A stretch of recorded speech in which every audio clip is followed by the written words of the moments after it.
अला हजरत का अर्थ है एक सम्मानजनक संबोधन, विशेष रूप से सम्मानित महान व्यक्ति के लिए प्रयुक्त होता है।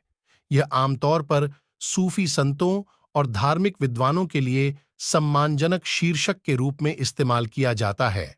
विशेष रूप से अला हजरत इमाम अहमद रजा खान बरेलवी 1846-1921 के संदर्भ में प्रसिद्ध है, जो एक प्रमुख इस्लामी विद्वान और बरेलवी आंदोलन के संस्थापक थे। उन्होंने इस्लामी कानून, तफसीर, कुरान की व्याख्या, हदीस, मोहम्मद के कथन और सूफीवाद के क्षेत्र में बहुत योगदान दिया। अला हजरत इमाम अहमद रजा खान बरेलवी के जीवन से जुड़ी कई करामत, चमत्कार और कथाएं प्रसिद्ध हैं। इन करामतों को उनके अनुयायियों द्वारा उनकी आध्यात्मिक शक्ति और अल्लाह से निकटता के प्रमाण के रूप में देखा जाता है। यहां कुछ प्रसिद्ध करामतें दी गई हैं। इल्मी करामत। अला हजरत को इस्लामी ज्ञान में असाधारण महारत प्राप्त थी।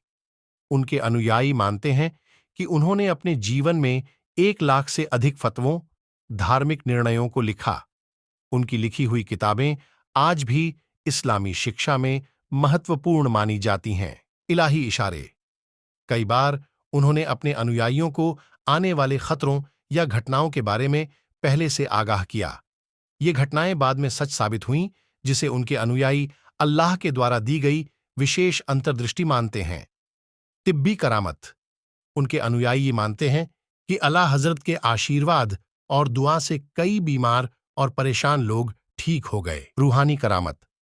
कहते हैं कि अला हजरत ने कई बार अपने अनुयायियों की रूहानी, आध्यात्मिक समस्याओं को हल किया। वे उनके जीवन को दिशा देने और सुधारने में मददगार साबित हुए। इन करामतों को उनके अनुयायियों द्वारा उनकी महानता और अल्लाह से निकटता के प्रमाण के रूप में देखा जाता है। एक प्रमुख इस्लामी विद्वान, सूफी संत और बरेलवी आंदोलन के संस्थापक थे। अला हजरत का प्रभाव इस्लामी दुनिया में व्यापक रूप से फैला हुआ है और उनकी शिक्षाएं आज भी लाखों मुसलमानों द्वारा अनुसरण की जाती हैं। अला हजरत की कुछ मुख्य विशेषताएं और योगदान। धार्मिक ज्ञान। अला हजरत ने अपनी पूरी जिंदगी इस्लामी ज्ञान को समर्पित कर दी। वे कुरान, हदीस, फिक्ह और सूफीवाद में विशेषज्ञ थे। उन्होंने 1000 से अधिक किताबें और लेख लिखे। फतवा ए रिजविया। उन्होंने फतवा ए रिजविया नामक एक विशाल पुस्तक लिखी, जो इस्लामी कानून और निर्णयों का संग्रह है। इसे इस्लामी न्यायशास्त्र का एक महत्वपूर्ण स्रोत माना जाता है। मदीना प्रेम।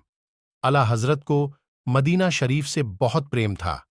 उनकी कविताओं और नातों में मदीना और पैगंबर मोहम्मद के प्रति उनका असीम प्रेम झलकता है। आध्यात्मिक मार्गदर्शन। उन्होंने कई लोगों को सूफीवाद के मार्ग पर चलने के लिए प्रेरित किया और उन्हें आध्यात्मिक मार्गदर्शन प्रदान किया। बरेलवी आंदोलन। अला हजरत ने बरेलवी आंदोलन की स्थापना की, जो इस्लामी धर्म का एक सुन्नी उपसंप्रदाय है। यह आंदोलन पैगंबर मोहम्मद के प्रति गहरी भक्ति, सूफी परंपराओं और इस्लामी कानून का पालन करने पर बल देता है। अला हजरत का निधन 28 अक्टूबर 1921 को हुआ, लेकिन उनकी शिक्षाएं और विचार आज भी उनके अनुयायियों द्वारा जीवित रखे गए हैं। उनके अनुयायी उन्हें महान विद्वान, संत और मार्गदर्शक मानते हैं।